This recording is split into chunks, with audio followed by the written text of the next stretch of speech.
Guys, welcome back to my YouTube channel. So आज हम पढ़ने वाले हैं about the prime minister of France. हमने फ्रेंच एग्जीक्यूटिव में प्रेसिडेंट के बारे में तो पढ़ लिया था।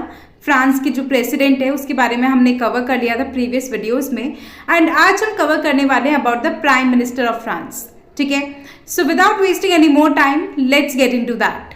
सो एज आई टोल्ड यू, आज हम फ्रांस के प्राइम मिनिस्टर के बारे में पढ़ने वाले हैं। तो यहाँ पर आज हम क्या देखेंगे, उनकी पावर्स एंड रिस्पॉन्सिबिलिटीज, उनके फंक्शंस, उनकी पावर्स पे क्या लिमिट्स है एंड ऑल ऑफ दैट। ठीक है, तो जब हम बात कर रहे हैं फ्रांस के प्राइम मिनिस्टर की, तो यहाँ पर जो फ्रांस के प्राइम मिनिस्टर है वो कौन है, वो है हेड ऑफ द गवर्नमेंट। मैंने ऑलरेडी मेरी वीडियोस में बहुत बार बता रखा है कि हेड ऑफ द स्टेट क्या होते हैं या हेड ऑफ द गवर्नमेंट क्या होते हैं, बट फिर से मैं एक बार बता देती हूँ।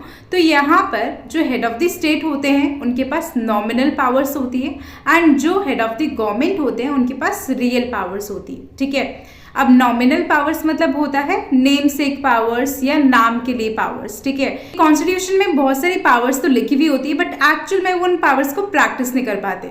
वेयरएस रियल पावर्स मतलब जिनके पास एक्चुअल पावर्स है कि वो रियल लाइफ में उन पावर्स को प्रैक्टिस भी कर पा रहे हैं। तो यहाँ पर फ्रांस में प्रेसिडेंट जो है वो हेड ऑफ द स्टेट है, एंड जो प्राइम मिनिस्टर है वो हेड ऑफ द गवर्नमेंट है। बट यहाँ पर एक इम्पॉर्टेंट चीज़ है, यहाँ पर प्रेसिडेंट के पास ज़्यादा पावर्स है as compared to the prime minister. हालांकि prime minister head of the government है, इनके पास ज़्यादा पावर होनी चाहिए because he has actual powers or the real powers.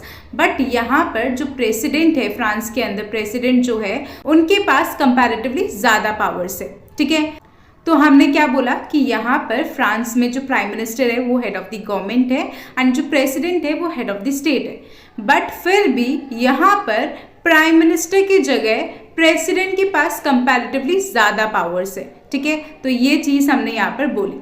अब हम देखते हैं कि पावर्स एंड रिस्पॉन्सिबिलिटीज़ क्या है फ्रेंच प्राइम मिनिस्टर की। अब हम देखते हैं पावर्स एंड रिस्पॉन्सिबिलिटीज़ क्या है फ्रांस की प्राइम मिनिस्टर की। तो सबसे फर्स्ट पावर आती है that is day to day governance. Minister है, तो जो फ्रांस के प्राइम मिनिस्टर है वो रिस्पॉन्सिबल है लॉज को इम्प्लीमेंट करने के लिए, डोमेस्टिक पॉलिसीज को मैनेज करने के लिए, एंड जितनी भी गवर्नमेंट एक्टिविटीज़ है उसे कोऑर्डिनेट करने के लिए। अब लॉज को इम्प्लीमेंट करना मतलब कानून को लागू करना, जितनी भी डोमेस्टिक पॉलिसीज़ है मतलब फ्रांस के अंदर जितनी भी पॉलिसीज़ है उनको मैनेज करना, और जो भी गवर्नमेंट एक्टिविटी हो रही है उसको कोऑर्डिनेट करना। ठीक है, तो ये जो है किसकी रिस्पॉन्सिबिलिटी है, फ्रांस के प्राइम मिनिस्टर की रिस्पॉन्सिबिलिटी है। अब इसमें क्या क्या इंक्लूड हो जाता है, जैसे सोशल रिफॉर्म्स हो गए, एजुकेशन, पब्लिक एडमिनिस्ट्रेशन, इन सब से रिलेटेड जो भी चीज़ें होती है उनको मैनेज करना किसका काम है, प्राइम मिनिस्टर का काम है। सेकेंड पावर आती है that is control over the civil service. यहाँ पर जो प्राइम मिनिस्टर है फ्रांस के वो क्या करते हैं, पब्लिक एडमिनिस्ट्रेशन को देखते हैं कि कैसे हर चीज़ को एडमिनिस्टर करना है, मैनेज करना है, तो वो चीज़ यहाँ पे वो देखते हैं।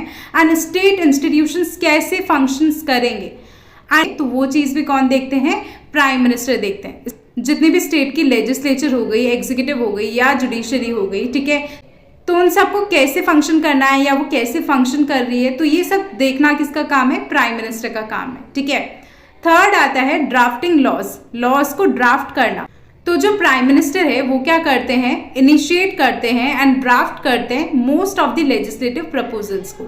अगर कोई लॉ बनाना है तो लॉ बनने से पहले एक बिल ड्राफ्ट किया जाता है। अगर वो बिल ड्राफ्ट जो करा गया है उसे पास कर दिया जाता है, तब वो बिल जाके क्या बनता है, लॉ में कन्वर्ट होता है। तो यहाँ पर भी जो प्राइम मिनिस्टर है वो क्या करते हैं, most of the legislative proposals को इनिशिएट करते हैं एंड ड्राफ्ट करते हैं। ठीक है, हालांकि ये सारे जो प्रपोजल्स है, लेजिस्लेटिव प्रपोजल्स जो कि प्राइम मिनिस्टर ने ड्राफ्ट किए हैं या इनिशिएट किए हैं, तो ये सब अलाइन होने चाहिए प्रेसिडेंट के ब्रॉडर विजन के साथ। मतलब प्रेसिडेंट का नेशन को लेके जो भी ब्रॉडर विजन है कि फ्यूचरिस्टिक गोल जो उन्होंने सेट कर रखा है, ठीक है, उससे ये अलाइन होने चाहिए। दैट मीन्स वो कहीं ना कहीं उस चीज़ को फुलफिल करने चाहिए। ठीक है, तो ये चीज़ हमने यहाँ पर बोली।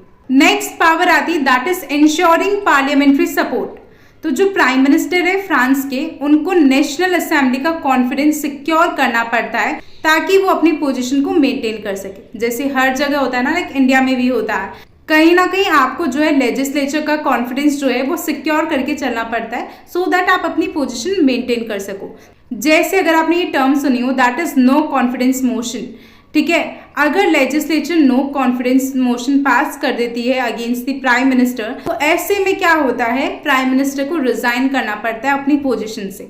इसलिए प्राइम मिनिस्टर को जो है लेजिस्लेचर का, अगर हम बात करें फ्रांस की, तो वहां पर हमने क्या बोला, नेशनल असेंबली का कॉन्फिडेंस सिक्योर करके रखना पड़ता है ताकि वो अपनी पोजीशन को मेंटेन कर सके। अगर पार्लियामेंट जो है मोशन ऑफ सेंसर पास कर देती है, तो ऐसे में प्राइम मिनिस्टर और उनकी गवर्नमेंट को रिजाइन करना पड़ता है। जैसे अभी मैं बात कर रही थी ना नो कॉन्फिडेंस मोशन की, तो वही चीज़ है। अगर वो मोशन ऑफ सेंसर पास कर देती है तो ऐसे में प्राइम मिनिस्टर को एंड उनकी गवर्नमेंट को जो है रिजाइन करना पड़ेगा। ठीक है, तो इस वजह से हमने क्या बोला कि प्राइम मिनिस्टर को पार्लियामेंट का जो सपोर्ट है वो गेन करना और सिक्योर करना जरूरी है टू मेंटेन देयर पोजिशन।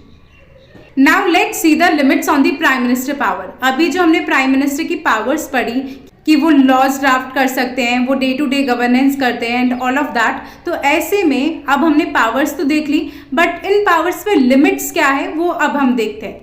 तो यहाँ पर जो फ्रांस की प्राइम मिनिस्टर है वो फ्रीली चूज नहीं कर सकते या रिमूव नहीं कर सकते मिनिस्टर्स को।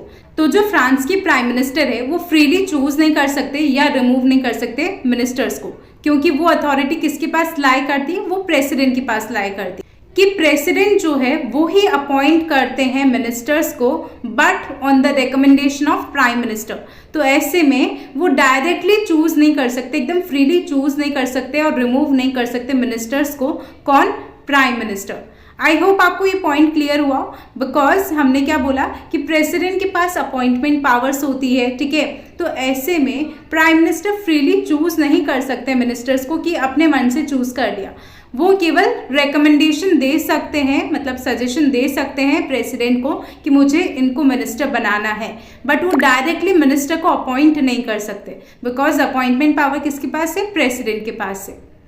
सेकेंड लिमिट ये आती है कि जो फ्रांस के प्रेसिडेंट है उनके पास फॉरेन अफेयर्स, ठीक है, डिफेंस, मेजर पॉलिसीज, इन सब पे मेजर कंट्रोल है। ठीक है, तो कहीं ना कहीं प्राइम मिनिस्टर का इन्फ्लुएंस इन सब चीज़ों पे इतना नहीं चल पाता, और कहीं ना कहीं वहाँ पर जो प्राइम मिनिस्टर है उनकी पावर थोड़ी सी रेस्ट्रिक्ट हो जाती है, उस पावर पे थोड़ी सी लिमिटेशन लग जाती है। ठीक है, बिकॉज मेजर कंट्रोल किसके पास है इन सब चीज़ों के ऊपर? प्रेसिडेंट के पास है। तो कहीं ना कहीं प्राइम मिनिस्टर की पावर पे थोड़ा सा रेस्ट्रिक्शन लग जाता है एंड उनका इन्फ्लुएंस इतना नहीं दिख पाता उन सब चीज़ों के ऊपर। ठीक है, तो ये थी limits on the prime ministers power, कि प्राइम मिनिस्टर की पावर पे क्या क्या लिमिट्स है।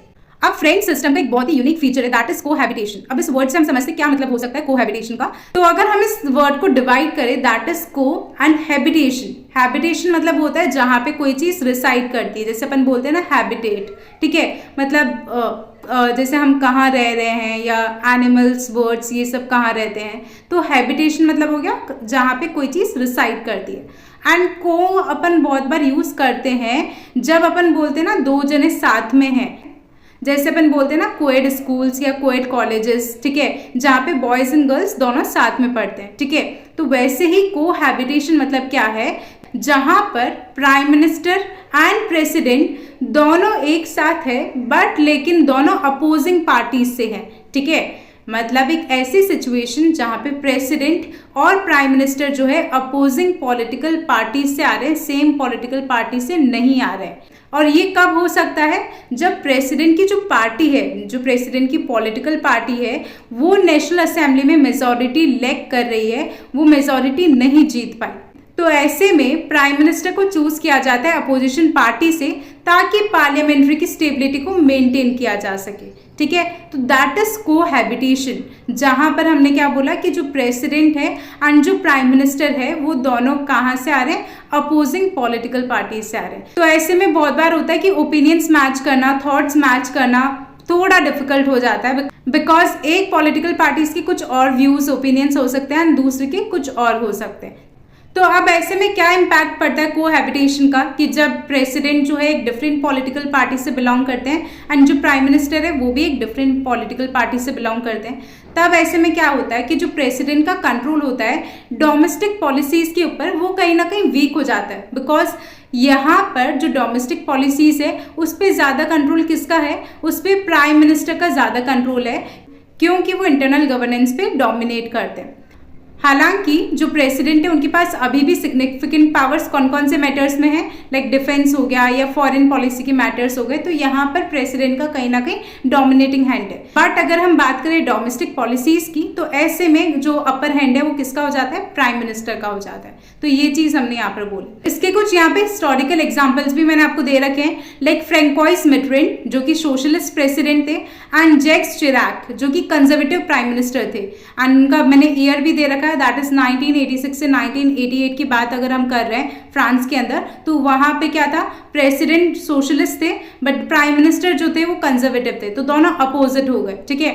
वैसे ही यहाँ पर अगर 1997 से 2002 की बात करी जाए तो जैक्स चिराक वो कंजर्वेटिव प्रेसिडेंट थे एंड लियोनेल जॉस्पिन वो सोशलिस्ट प्राइम मिनिस्टर। तो ये हमने कुछ एग्जांपल देखे कोहैबिटेशन की, कि जब प्राइम मिनिस्टर एकदम डिफरेंट पॉलिटिकल पार्टी से एंड प्रेसिडेंट एकदम डिफरेंट पॉलिटिकल पार्टी से बिलोंग करते हैं, तो हम उसको क्या कहते हैं, कोहैबिटेशन। ओके, अब मुझे आपके ओपिनियंस चाहिए कमेंट सेक्शन में कि कोहैबिटेशन इज गुड और बैड। आपको क्या लगता है, इसके ज्यादा एडवांटेजेस होंगे या डिसएडवांटेजेस होंगे, और अगर आपको जो भी लगता है तो उसके साथ आपको रीजन भी देना है, ठीक है। यहाँ पर कुछ भी राइट और रॉन्ग नहीं होगा, बस मेरे को केवल आपके ओपिनियंस जानने कि आपको क्या लगता है, इज कोहैबिटेशन गुड और bad. So that is what I want to know through your comments. Okay, so that was it about the Prime Minister of France. In case if you have any doubts or any queries regarding any point or any topic, then you can always ask me in the comment section and I'll try to reply all your comments as soon as possible. And अगर आपको ये video थोड़ी बहुत भी helpful लगती है या थोड़ी बहुत भी यूजफुल लगती है, then do share it with all your friends, but only if you find it helpful. अगर आपको हेल्पफुल लगती है तो ही आपको अपने फ्रेंड्स के साथ शेयर करनी है, अदरवाइज इट्स कंप्लीटली फाइन। सो या बाय बाय, टेक केयर।